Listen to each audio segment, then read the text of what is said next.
잘퀴즈 TV에 오신 전국의 학부모 여러분 안녕하십니까? 오늘이 2021년 11월 26일입니다. 수능을 치르고 이제 일주일이 지나가네요. 올해 수능생들 수고 많으셨고요. 여기에 대해서 이 총평을 하자면요. 우리가 지금 현재 이 유튜브를 듣고 계시는 부모님들 중에는 미취학 아동도 있을 것이고요. 그리고 현재 초등학교, 현재 중학교, 또 개인적인 사정으로 인해서 세계 각 곳에 이렇게 주재원이나 이렇게 파견으로 나간 가족들도 있을 것입니다. 언젠가는 한국에 돌아와서 시험을 치러야 되는데요. 일단 수능부터 말씀을 드리면요. 이 수능 문제는요, 우리가 이제 돈을 많이 들여서 사교육을 많이 하면 수능 점수가 올라갈 것이라고 생각하지만 그건 착각이에요. 사실 수능 제도 하에서는요, 사교육이 그렇게 이력을 발휘하지 못합니다. 거기에 대해서는 제가 지난 영상에서 누누이 말씀을 드렸지만요. 일반적으로 우리 애는 공부를 많이 못 시켜서 유명한 학원에 못 보내고 유명한 선생님을 한테 배우지 못해서 이렇게 점수가 안 나왔다 이렇게 판단을 하시는 분도 있을 것이에요. 그렇지만 그건 잘못된 생각입니다. 수능은 절대로 그렇지 않아요. 그래서 이번 수능에 뭐 들리는 소문에 의하면 불수능이니 뭐 이런 얘기 있는데요. 차가운 물수능입니다. 아이스크림 수능 정도 돼요. 거기에 대해서 제가 말씀을 드릴게요. 이 평가원에서는 매 수능을 이렇게 출제를 할 때 현재 수준에 맞게 아이들한테 좀 다수 인원이 만족을 느끼게 하게끔 문제 쉽고 어려운 걸 이렇게 조절을 하거든요. 난이도를 조절한다는데요. 저는 이것 자체가 잘못됐다고 봐요. 난이도 조절 이거 떠나서요. 교과 범위 내에서 어렵게 내든 쉽게 내든 상관없다고 봐요. 그래야지 공부를 열심히 하는 아이들은 그만큼 보상을 받는 것이고요. 우리가 수능이 이제 너무 쉬워졌을 경우는요. 문제를 딱 받았을 때 아이들은 좋아라 쉽구나 이게 아니에요. 부모 입장에서 보면요, 이거 큰일 난 거거든요. 다 맞아야 된다는 부담감이 탁 들어오는 거예요. 근데 지금 아이들이 그 쉬운 문제 처음부터 끝까지 다 맞출 수 있느냐? 그런 능력이 있는 아이들은 지난 20년간 너무너무 급속도로 하락하기 시작을 했어요. 아이들 그 레벨을 알 수가 있거든요. 공부 레벨이 아니고요. 아이가 갖고 있는 집중력, 꼼꼼함, 그것이 많이 망가져 있는 상태거든요.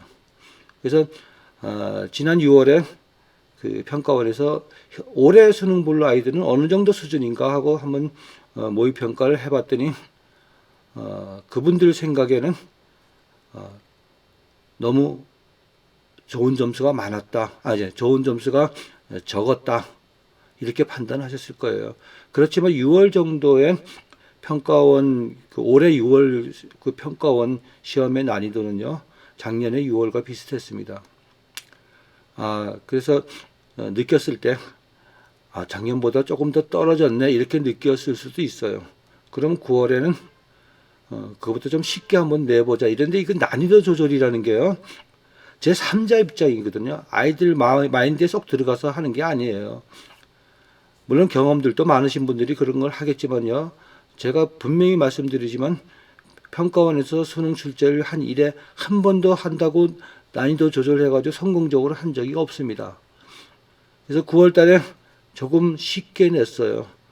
그랬더니 막 만점자가 쏟아져 나오고요.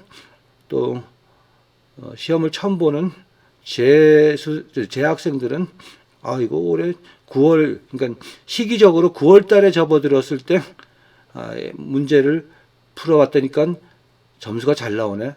이러면요, 아이들은 내가 열심히 공부했기 때문에 점수가 이렇게 잘 나오는구나. 나는 할 만큼 했구나. 그리고 나머지 2달 동안 더 열심히 하면 거의 만점 수준에 오른다고 착각을 하는 그런 시험이 됐어요.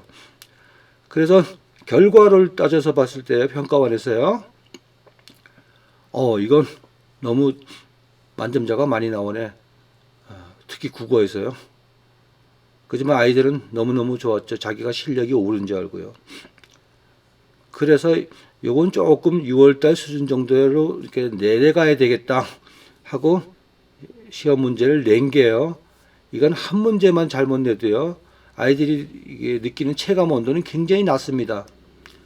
그래서 지문을 뭐 위치 에너지니 운동 에너지니 이런 거, 또 문과 애들은 그런 지문 보는 순간에 막 쥐가 나죠, 머리에. 별것도 아닌데요. 문장도 짧고. 그런 걸로 약간 그러면 생소한 지문으로 한번 내서, 그렇지만 문제는 쉽게 출제한다고 냈지만 아이들은 멘붕이 온 거예요. 그래서 결론적으로 이렇게 딱 보면요, 다 충분히 맞출 수 있는 문제거든요. 그런데 왜 이게 불수능이라고 느끼느냐? 지금 올해 수능 본 아이들은 그 상위권 제대로 공부한 애들은요, 문제를 받는 순간에 얼씨구나 하고 좋다고 시험을 치렀어요. 그냥 평이하네 이러고 짝짝짝짝 좋은 점수가 나오는데요. 그런 아이들보다 밑에 있는 아이들은 너무 레벨이 떨어져 있기 때문에요, 그런 문제를 봤을 때 덜컥 힘이 든 거죠. 문제는 어렵지 않은 불수능 아닙니다. 절대로 아니에요. 그런데 공부하는 아이들이 그 레벨이 낮아진 거죠. 그리고 9월 달에 이미 주사를 한 방 맞은 거예요. 마음 편한 주사를요. 그냥 그렇게 날 거다. 지금부터 더 하면 그 정도는 더 이상 맞출 거다 하고 그 기대에 무너지기 시작하니까 멘탈이 거기서부터 나가는 거예요. 자, 지금 이 방송을 들으시는요, 미취학 아동이나 그 초등학교, 중학교 부모님들요, 좀 더 올라가면 고등학교 부모님들도요. 우리가 아무리 좋은 사교육을 받고 타이트한 교육을 받아도요, 해결할 수 없는 부분이 있어요. 이 집중력 부분이요. 이건 어디 교과 과목이 있는 것도 아니고요, 훈련시켜주는 사람도 없습니다. 불행 중 다행이라고 할까? 제가 이렇게 커리를 맡아서 하는 애들은 부모님께 이렇게 하고 스킬까지 다 가르쳐 드립니다. 이 공부할 때 이런 식으로 집중력을 키워주십시오 하고, 전부 다 교과 과정을 집중력 있는 훈련용으로 교과 과정도 익히고 이렇게 해주는데, 가장 근본적인 게 있어요. 우리가 초등학교가요, 옛날에 이렇게 열린 교육을 이렇게 시작을 했습니다. 그러면 자유분방하게 수업을 하거든요. 문제를 풀어도 한 반이 20명이라면 한 5명은 쫑긋하고 듣고요. 나머지는 속된 말로 개판이죠. 자는 애들도 있고요. 선생님 입장에서는요, 아이들 수업을 진행을 하는데 이렇게 태도가 불량하거나 있다고 요즘은요, 뭐라고 그럴 수도 없어요. 조금 싫은 소리라도 했다 이러면 학부형한테 전화가 오죠. 선생님들도 참 안 됐어요. 그런 애들 끌고 가려면요. 거기다 또 레벨 차이는 또 많이 납니다. 많이 나요. 그렇다고 제가 선행하라는 얘기는 아니에요. 자, 우리가 초등학교 들어가면요, 제일 먼저 배우는 게 기역, 니은, 디귿, 리을 이렇게 배우고요. 영어도 배운다 그러면 A, B, C, D부터 배웁니다. 그래서 많은 시간을 거기에 할애를 해서 전체를 끌고 가는 게 오래전에 교육과정이었어요. 지금도 그런 교육과정 똑같습니다. 그런데요, 많은 애들이 선행을 해가지고 이미 그 레벨을 넘어서가지고 입학을 했기 때문에 가르치는 선생님 입장에서 봤을 때요, 50%는 많이 아는 거니까 나태해져요. 또 50%는 그냥 하든 말든 자기 할 일 합니다. 이런 아이들이 끌고 가야 돼요. 자, 이럴 때 선행을 했던 애들도 수업이 지리합니다. 그걸 안 해가지고 온 애들은요, 그나마 빠른 시간 내에 이렇게 진행이 되는데 예습 복습이 안 되니까요, 못 따라갑니다, 또. 이렇게 지금 그 수업을 정상적으로 진행하기가 어려운 상황이에요. 중학교 가도 마찬가지입니다. 고등학교 가도 마찬가지고요. 그런 분위기가 계속 옵니다. 머리가 컸다고 고등학교 때도 한 절반이 차 주무신다 그러는데요, 수업 중에. 그건 못 깨웁니다. 이런 분위기 안에서 선생님이 할 수 있는 거는 듣든 말든 자기 수업 나가는 수밖에 없어요. 몇 명이 듣든요. 옛날에는요, 이 체벌이라는 걸 해왔고요. 분위기가 좋았어요. 분위기가 좋다는 거는, 자, 주목, 차렷, 경례부터 해가지고 태도가 나쁘면 선생님이 지적을 합니다. 저 깨워. 아니면 분필이 날아가든가 지우개가 날아가든가 하다못해 쓰리펄에도 날아갑니다. 근데 지금 그렇게 못하잖아요. 분필, 지우개, 신발장 날아가는 것도 세월이 좀 변하면서요. 물론 선생님들 다 잘하신다는 건 아니에요. 자기 마음에 안 된다고 이렇게 체벌하는 것까지는 괜찮은데 눈꺼풀을 꼬집는 선생님도 있었다 그래요. 우리 애가 경험에 의하면요. 어쨌거나요, 아이가 그 공부를 하는데 집중력 있게 해야 되는데요. 문제풀이를 하나를 해도 잘 들어보세요. 옛날에는요, 그 체벌이라는 게 있었기 때문에 자기가 아는 문제는 절대로 틀리지 않습니다. 시험 문제 보면 일단 아는 문제부터 다 풀어요. 집중해서요. 이거 틀리면 안 되지. 왜 그런가요? 틀리는 숫자만큼 얻어맞으니까요. 집념을 가지고 합니다. 지금은요, 자기가 풀다가 틀려도요, 누구도 뭐라고 안 그래요. 학교에서도 뭐라 안 그리고 학원에서도 뭐라 안 그리고 친절하게 다 가르쳐 줍니다. 그러면은요, 어려서부터 은연중에 문제니까 풀지 뭐. 틀리면 또 풀면 되고, 문제지 떨어지면 또 사면 되고, 잘 이해가 안 가실 거예요. 잘 들어보세요. 문제 하나하나를 풀 땐 옛날처럼 얻어 터질까봐 두려움에서 사활을 걸고 푸는 아이들의 그 정신 자세와 문제니까 풀고, 지금 고3들도 그래요. 고3에 와서 수능 공부를 한다 그래도 이거 풀어 이러면요, 문제네. 풀자. 틀리면 답 보면 되지 뭐. 물어보면 되지 뭐. 학원 가서 선생님한테 물어보니까 친절하게 했다. 그래서 지식을 같이 얻어요. 정작 본인의 타이틀이 걸린 수능 이런 문제를 풀 때 본인은 집중을 한다 그러지만요, 그런 문제니까 또 푸는 거예요. 여태까지 몸에 배워온 그 습관 그대로 못 고치고 자기는 열심히 푼다고 그래요. 그렇지만 안 그렇습니다. 절대로 안 그래요. 제가 오늘 이 영상에서 꼭 드리고 싶은 말은요, 어려서부터 미취학 아동서부터 적어도 문제풀이 할 때는 틀리면 난리가 난다는 개념으로 가르쳐 주세요. 그러면 무난합니다. 그러면 무난해요. 보통 부모님들은 고등학교 가면 그 내신이 대학 가는데 큰 영향을 주니까 미리 해서 가면 되지 뭐 하고 미리 다 시킵니다. 이 미리 하는 게 중요한 게 아니라요, 하나하나 집중력 있게 해야 되는데요, 그게 자기 부모가 아니면 못합니다. 제가 커리를 받을 때요, 아이들 지도할 때 제일 먼저 물어보는 게 있어요. 몇 페이지 펼쳐라 그래서 몇 페이지에 뭐가 어디 있는지 찾아봐 이러면 맞히는 확률이, 눈으로 보고 읽어서 눈에 빤히 보이는 것도 못 찾습니다. 초등학교나 중학교 문제는, 이게 문제풀이는요, 간단해요. 답 아니면 나머지 4개의 선택지문은 전혀 연관이 없습니다.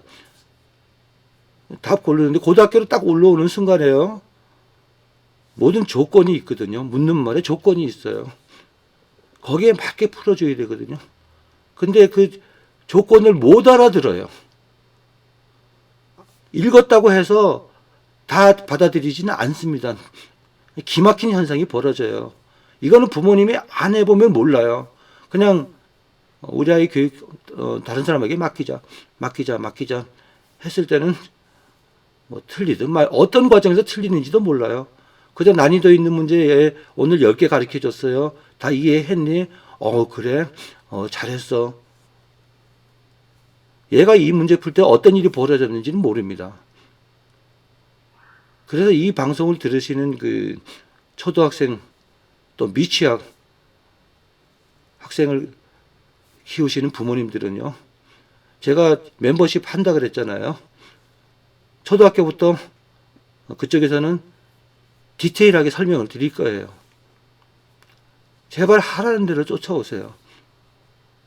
지금 고등학교 와서 공부를 얼만큼 하고 어려운 문제를 얼마나 잘 풀고 이게 문제가 아닙니다. 문제를 풀 때 집념과 투혼이 없어요. 영혼이 없다는 거예요.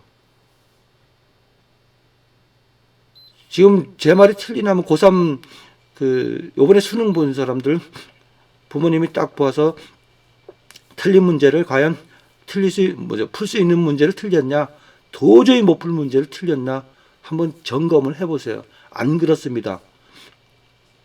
그리고 또 이건 실수한 거야. 실수하지 않으면 되지 뭐 하고 바로 보따리 싸가지고 다양한 방법으로 재수를 하면요. 다양한 장소에서 다양한 방법으로 더 망합니다. 아이가 가지고 있는 기본적인 그 자세라고 할까나요? 그 마인드가 고쳐지지 않는 한 아무리 좋은 걸 갖다 놔도 제대로 못합니다. 지금은요. 그래서 뭐 유행하는 게 뭐 독학재수 하는데요. 웃기지 말라 그러세요. 다양한 장소에서 다양한 방법으로 또 망합니다. 이거는요. 다행히 지금 초등학교 미취학 학생을 기르는 자녀를 기르는 부모님이라면 지금부터 제대로 하시면 돼요. 그러면요. 예전에는 유전적으로 그런 능력이 있는 애들이 있고요. 그 다음에 두 번째로 학교 그러니까 교과 과정을 해가지고 별 문제가 없었어요. 이제는 새로운 과목이 생겼어요. 이 집중력이라는 거. 꼼꼼히 살핀다는 거. 이거는요. 이걸 안 해주면은 아무리 배워도 제 실력을 발휘해서 자기 점수를 못 받는다는 얘기예요. 공부 많이 시킨다고 되는 것도 아닙니다. 그런데 지금 또 상황은 또 많이 시켜야 될 환경이 됐어요. 우선 공교육에서 예전에 비해서 많은 시간이 교과과정을 진행하는 게 줄어들었어요. 제가 봤을 때는요. 과제니 이런 거 아이들을 다양하게 키우는 이상적인 아이로 키우는 건 좋은데요. 아무리 그래도 끝에는 시험을 보거든요. 우리 아이는 다양한 교과 공부 외에 다양한 능력이 있어. 회의도 잘하고, 발음도 잘하고, 영어 회화도 잘하고, 그리고 리더십도 있고, 다 좋은데요. 교과 과정이 빠지면은 다 무용지물이죠. 이 교과 과정 제대로 하는데요. 제가 교과 과정 하니까 교과서라고 착각하시는 분이 있어요. 교과서가 아닙니다. 교과서에 있는 기본적인 그 과정을 얘기하는 거예요. 좀 어려우시더라도요. 교과서만 공부하면 수능 만점 나온다 이 뜻이 절대 아닙니다. 그래서 매번 이렇게 보면 제가 끝으로 보면 이번 수능은 진짜 문제 잘 만들었다. 절대 불수능 아니다. 왜 잘 만들었다는 제 기준은 뭔가 하면은 공부한 아이들이 제대로 공부한 애들이 자기 실력 발휘해서 원하는 대학을 갈 수 있는 시험이었으니까 잘 만드는 문제다. 최근 몇 년 동안 치러진 수능 문제 중에서 그나마 잘 만들었다. 저는 이렇게 평가하고 싶습니다. 대학을 가는 방법이 여러 가지가 있겠지만요.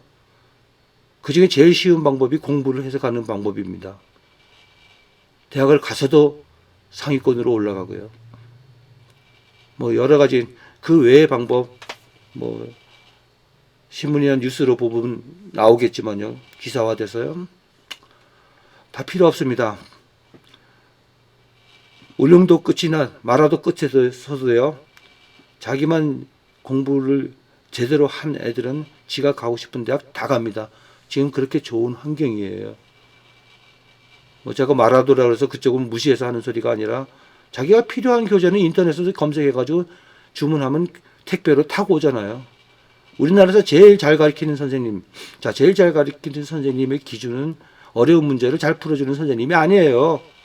교과 과정을 가장 쉽고 이해하기 쉽게 가르치는 분이 제일 잘하는 일타 강사입니다. 우리 마음속에 있는 일타 강사요. 우리는 그런 강사를 찾아야 돼요. 그 여러 말 할 필요 없어요. 한 번만 들으면 되니까요. 다양한 문제, 다양한 책, 지천에 깔렸습니다. 부모님만 이렇게 기둥을 세워가지고요. 주변에 얘기 안 듣고요. 내 지목이 최고다 하고 가신 분은 성공합니다. 거기다가 덧붙여서 제가 말씀을 드린다면요. 자, 수능을 보려면 아침에 6시에 일어나가지고요. 이제 긴장을 합니다. 그래서 8시 40분까지 이제 입시를 해가지고 오후 해질 무렵까지 공부 쭉 막, 그러니까 맞냐 틀리냐 분석하고 조건에 맞게 분석하고 판단하고 검증하고 답 쓰고 또 풀고 또 자료를 분석하고 읽고 이러면서 하는 게 집중해서 하는 게 쭉 끝에까지 해질 무렵까지 합니다. 예전에는요, 이거 충분히 시험 보는 애들 8, 90%는 충분히 칠 능력이 있었어요. 끈기가 있었단 말이에요. 그런데 지금은 그렇지가 않아요. 끝에 가면 흐릿해집니다. 아니면 처음부터 깨져가지고 나중에 정신을 차려서 하든가. 막 엉망진창입니다. 뒤죽박죽이에요. 우리는 공부하면서요, 아이가 시험을 본다 그러면 아침부터 저녁 때까지 집중해서 흔들림 없이 그걸 분석할 수 있는 현명한 그 능력을 길러주는 게 가장 중요합니다. 공부 외에, 교과 과정 외에 새로운 과목이 하나 생겼다는 것만 명심하세요. 지금 초등학생 부모님들 제 말 듣고요. 나중에 한번 끝에 가서 한번 보세요. 제 말이 틀렸나 맞았나. 이 정도가 심해지는 게 점점 심해집니다. 엄청나게 심해져요. 그러면 내 아이는 꼼꼼하고 착실하고 있는 힘을 다해서 한 문제 한 문제 푸는 그런 능력을 가진 애가 결국은 최고 만점을 쏜다는 거 기억해 주시기 바랍니다. 자, 오늘은 수능을 끝나면서요, 많은 고생을 하신 학부모님들한테도 학생들한테도 미안한 얘기지만요, 우리는 또 새로운 세계가 열리고 있으니까 거기서는 이렇게 멘탈이 깨져서 자기 능력을 점수로 환산하는데 실패하지 말라. 이 점을 꼭 말씀드리고 싶네요. 자, 우리 아이들이 멘탈이 깨지는 첫 번째 원인 중에 하나 스마트폰 그리고 컴퓨터 게임입니다. 명심하시고요. 잘 키우셔가지고 자기가 원하는 대학을 다 갈 수 있는 행복한 아이, 행복한 부모가 되시길 간절히 바랍니다. 영상 끝까지 들어주셔서 대단히 감사합니다.